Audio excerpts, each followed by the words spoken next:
नमस्कार, मैं राशि। आप देख रहे हैं सी न्यूज़ भारत। वक्त हो चुका है मध्य प्रदेश बुलेटिन का। इस बुलेटिन में बात होगी आगरमालवा की, जहां वृद्ध आश्रम में मनाया गया अंतर्राष्ट्रीय वृद्धजन दिवस। आगे चर्चा होगी डिंडोरी की, जहां नेपाल में पशुपतिनाथ की यात्रा में गए डिंडोरी जिले के 7 लोग फंसे। साथ ही चर्चा होगी इंदौर की, जहां युवक ने महिला के साथ दुष्कर्म करने का प्रयास किया। ऐसी तमाम खबरों पर होगी विस्तार से चर्चा। खबर आगरमालवा से, जो अंतर्राष्ट्रीय वृद्धजन दिवस के उपलक्ष्य में जिला मुख्यालय देवली रोड पर स्थित अपना घर वृद्धाश्रम में अंतर्गत अंतर्राष्ट्रीय वृद्धजन दिवस मनाया गया। कार्यक्रम में मुख्य अतिथि के रूप में कलेक्टर राघवेंद्र सिंह, विशेष अतिथि पुलिस अधीक्षक विनोद कुमार सिंह, सीईओ जिला पंचायत आगर हरसिमरनप्रीत कौर, उप संचालक सामाजिक न्याय विभाग अजय चौरसिया की उपस्थिति में कार्यक्रम संपन्न हुआ। कार्यक्रम में पधारे मुख्य अतिथियों और समाज सेवियों के द्वारा वृद्धजनों का शॉल श्रीफल देकर सम्मान किया गया।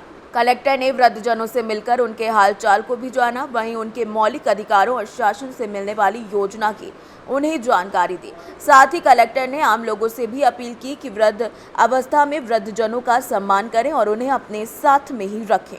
इस मौके पर आगर कोतवाली थाना प्रभारी अनिल मालवीय, यातायात सूबेदार जगदीश यादव सहित पुलिस विभाग स्टाफ मौजूद रहा। आगरमालवा से सी न्यूज़ संवाददाता अर्श अहमद कुरैशी की रिपोर्ट। खबर आगरमालवा से, जहां अखिल भारतीय विद्यार्थी परिषद नगर इकाई आगर द्वारा नेहरू शासकीय महाविद्यालय में बीए, बीएससी और बीकॉम प्रथम और द्वितीय वर्ष के अधिकतर छात्र छात्राओं को हिंदी और इंग्लिश विषय में पूरक आने पर महाविद्यालय परिसर में बैठकर जमकर नारेबाजी की गई। कुलपति के नाम ज्ञापन नेहरू महाविद्यालय की प्राचार्य को सौंपा गया। छात्र छात्राओं को उत्तीर्ण करने की मांग की गई, जिसमें मुख्य रूप से नगर मंत्री लोकेश गवली, साथ ही साथ नगर सह मंत्री शैलेश लोडवाया समेत कई लोग मौजूद रहे। आगरमालवा से सी न्यूज़ संवाददाता अर्श अहमद कुरैशी की रिपोर्ट।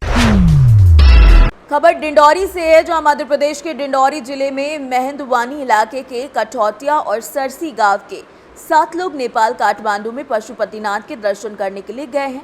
ये लोग 24 सितंबर को यात्रा के लिए गए थे। वहीं अचानक 26 सितंबर को काठमांडू के पास नदी में तेज बाढ़ और भूस्खलन के चलते रोड बह गई, जिससे सभी लोग वहीं फंस गए। नेपाल आर्मी की मदद से हेलीकॉप्टर के माध्यम से उन्हें घटनास्थल से अस्पताल तक पहुंचाया गया, जहां उनका इलाज जारी है। वहीं उनको भारतीय दूतावास कार्यालय के पास पहुंचाया गया। पीड़ित लोगों ने भारतीय दूतावास से मदद की गुहार लगाई, लेकिन उन्हें अभी तक कोई सहायता नहीं मिली है। पीड़ितों ने बताया कि वो अभी भी काठमांडू में है। बता दें कि भारत जाने के लिए उनके पास कोई जुगाड़ नहीं है। वहीं उनकी गाड़ी भी नदी के तेज बहाव और बाढ़ और भूस्खलन वाले क्षेत्र में अभी तक फंसी हुई है। पीड़ितों ने भारत सरकार से मदद की गुहार लगाई है। हम लोग डिंडोरी जिला से 7 लोग पशुपतिनाथ के दर्शन करने के लिए काठमांडू जा रहे थे, लेकिन अधिक वर्षा होने के कारण भूस्खलन और नदी के बहाव की वजह से हम लोग बुरी तरीके से फंस गए थे। लेकिन नेपाल सरकार की मदद से हम लोग अभी सुरक्षित स्थान काठमांडू में हैं। हम भारत सरकार से भी उम्मीद करते हैं कि हम लोगों को सुरक्षित हमारे घर तक पहुंचाने का कष्ट करें। थोड़ा सा हम लोगों को ये लगा कि हम एक भारतीय होने के नाते भारतीय दूतावास में उन्होंने हमें किसी प्रकार का कोई सहयोग प्रदान किया, इसलिए हम भारत सरकार और मध्य प्रदेश सरकार से निवेदन करते हैं कि हम लोगों को जल्द से जल्द हमारे घर पहुंचाने का कष्ट करें। हम लोग डिंडोरी जिला से काठमांडू नेपाल पशुपतिनाथ मंदिर दर्शन करने आए हुए थे, जिसमें डिंडोरी जिला से 7 लोग थे, जो 24 तारीख को घर से निकले हुए थे और 26 तारीख को हम लोग जनकपुर होते हुए सिंधौली घाट, जहाँ पे लैंडस्लाइड हुआ, उसी रास्ते से आ रहे थे और रात में करीब 10 बजे से वहाँ फंसे हुए थे और 4-5 दिन तक वहाँ फंसे। बहुत भयानक तरीके से लैंडस्लाइड हुआ, रोड दोनों तरफ से बह गए थे, पुल टूट गए थे और गाड़ियाँ किसी तरह से निकालने का कोई संसाधन नहीं बन रहा था।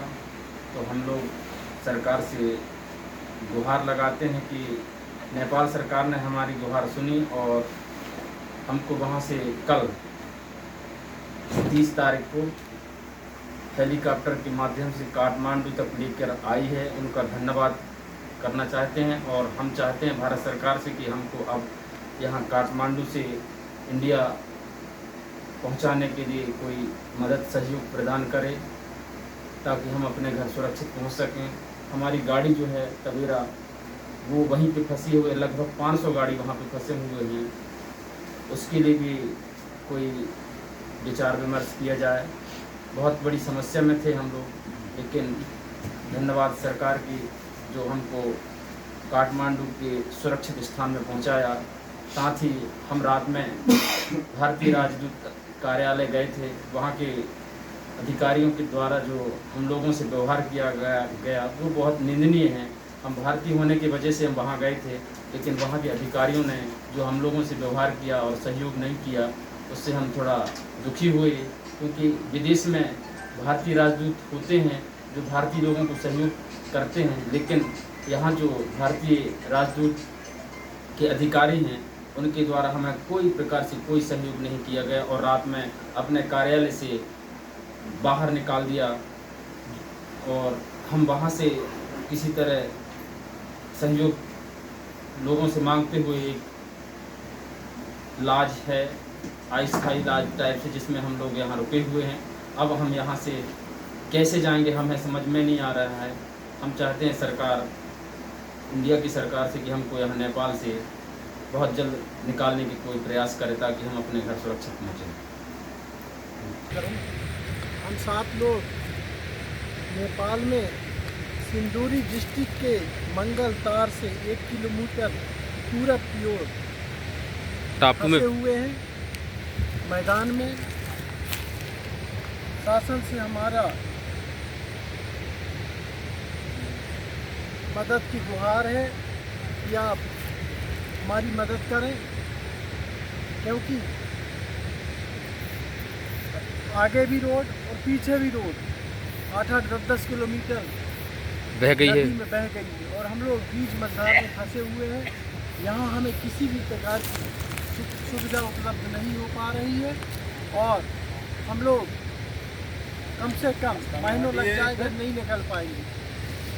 आपसे हमारा विनम्र निवेदन है कि हमारी आप मदद कीजिए। सरकार इस पे तुरंत एक्शन ले और हमें यहाँ से निकालने का कार्रवाई करे ताकि हम लोग यहाँ से अपने घर सुरक्षित पहुँच सकें। बहुत ही ज़्यादा समस्या है, महीनों 2 महीना 3 महीना भी लग सकती है। इस टाइप से बातें हो रही हैं यहाँ पे।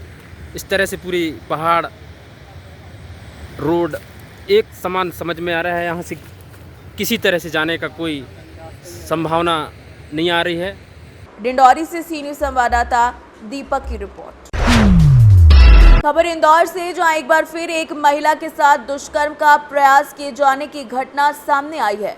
जी हां, इंदौर के बाईपास पर लिफ्ट देने के बहाने एक युवक ने पीड़ित महिला से दुष्कर्म का प्रयास किया, लेकिन पीड़िता के चिल्लाने से युवक ने महिला का मुंह दबा दिया और वहां से भाग गया। पुलिस ने पीड़िता की शिकायत पर पूरा मामला दर्ज कर लिया है। कनाडिया में एक छेड़छाड़ का मामला सामने आया है, जिसमें कि एक जो महिला थी वो रात्रि में लगभग 11 बजे करीब कनाडिया के ब्रिज के ऊपर खड़ी हुई थी और लगभग 40 वर्षीय महिला थी। वो वेट कर रही थी कहीं किसी वाहन का। तभी एक व्यक्ति आया, हेलमेट लगाकर, बाइक से था। तो उसने बोला भैया मुझे आगे छोड़ दोगे? तो उसने बोला कि ठीक है बैठ जाओ। उसको बैठा लिया। फिर आगे कनाडिया रोड पर कहीं वो जहाँ पर एकांत पर ले जाकर साइड में उसने वॉशरूम यूरिन के बहाने से उसने मोटरसाइकिल को रोका और फिर उसको ज़बरदस्ती झाड़ियों में ले जाने लगा और उसके कपड़े फाड़े। और जब उसने चिल्लाने की कोशिश की तो उसका मुंह बंद कर दिया और फिर जैसे ही उसे ज़्यादा चिल्लाया तो फिर वो भाग गया बाइक से। वो हेलमेट लगाए हुए था। फिलहाल इसमें युवती की रिपोर्ट पर केस रजिस्टर कर लिया गया है। सीसीटीवी फुटेज के आधार पर व्यक्ति को आइडेंटिफाइड किया जा रहा है और नंबर को आइडेंटिफाइड किया जा रहा है। उसको जल्दी आइडेंटिफाइड किया जाकर उसको गिरफ्तार कर वैधानिक कार्रवाई की जाएगी। इंदौर से सी न्यूज़ संवाददाता अंकित खरे की रिपोर्ट। खबर शाहजहांपुर से, जो शासकीय एकीकृत उच्चतर माध्यमिक विद्यालय मोहनखेड़ा में लगभग 30 वर्षों से शिक्षक के रूप में अपनी सेवा दे रहे मुकेश परिहार की 30 सितंबर को शासकीय सेवा से सेवानिवृत्त होने पर विद्यालय परिवार और ग्रामीण जनों द्वारा भव्य समारोह आयोजित कर विदाई की गई। इस अवसर पर छात्र छात्राएं, पूर्व छात्र, ग्रामीण जनप्रतिनिधि और शिक्षक साथी उपस्थित रहे। कार्यक्रम की अध्यक्षता सरपंच प्रतिनिधि बापू सिंह मेवाड़ ने की।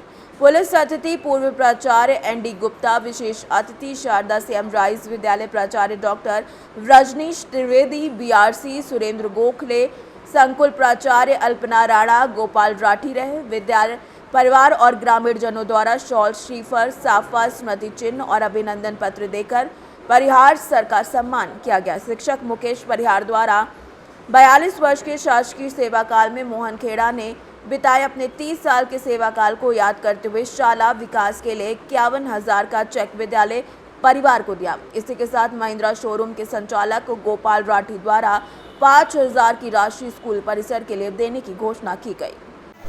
मैं बहुत अभिभूत हूँ पाटीदार जी हमारे सरपंच साहब, पूरा स्टाफ और ग्रामवासियों, जनप्रतिनिधियों और जो मेरे पुराने पूर्व छात्र हैं और अन्य सभी जो यहाँ की आंगनबाड़ी कार्यकर्ता और भी हमारे मध्याह्न भोजन वाले सभी ने और दूर दूर से आकर के जिन लोगों ने मेरा इतना सम्मान किया और मेरे 42 वर्ष की जो सेवा हुई, इसमें 30 वर्ष की सेवा मोहम्मद खेड़ा में हुई और ये 30 वर्ष इन सभी के सहयोग से ऐसे निकल गए कि मुझे पता ही नहीं पड़ा कि कब मैं जो है मेरी आदिवासी क्या भी पूर्ण हो गई। हमारे सरपंच साहब और मेरे साथीगण, हमारे जोशी जी और मेरे पूरे गांव के नागरिकगण और जितने भी है सब आप यहाँ देख रहे हैं, सभी का वास्तव में मैं कह नहीं सकता हूँ कि किस प्रकार से मेरे को कभी परेशानी नहीं है इस गाँव में। और 30 वर्ष मेरे बहुत ही अच्छे निकले। मैं आज इन सभी का बहुत आभारी हूँ, ऋणी हूँ कि इस प्रकार से मुझे इन्होंने 30 वर्ष से इस ग्राम में सेवा का मौका दिया। आप आगे बच्चे किस प्रकार से मनन करें, उनको क्या संदेश देना चाहते हैं? मैं बच्चों को ये संदेश देना चाहता हूँ कि आजकल मोबाइल का इनका युग चल रहा है और मेरा ये मानना है कि पुस्तकों से जुड़ना चाहिए। लाइब्रेरी और पुस्तकालय में जाकर के पुस्तकों के माध्यम से आप जो अध्ययन करेंगे और शिक्षकगण जो उनको कक्षा में पढ़ाते हैं उसको उनको आत्मसात करना चाहिए, क्योंकि जब तक आप अपने गुरु को मार्गदर्शन को सही ढंग से नहीं समझेंगे, जब तक आप पात्रता प्राप्त नहीं करेंगे तो ज्ञान भी आपको प्राप्त नहीं होगा। तो मेरा सभी आज के सभी छात्र छात्राओं से यही कहना है कि आप मन लगाकर पढ़ाई करें और अपने शिक्षकों के द्वारा जो भी उनको पढ़ाया जाता है उसको आत्मसात करें और पुस्तकों का अध्ययन जरूर करें। शाहजहाँपुर से सीनियर संवाददाता रमेश राजपूत की रिपोर्ट। फिलहाल के लिए इस बुलेटिन में बस इतना ही। देश दुनिया की बाकी खबरों के लिए आप देखते रहिए सी न्यूज़ भारत।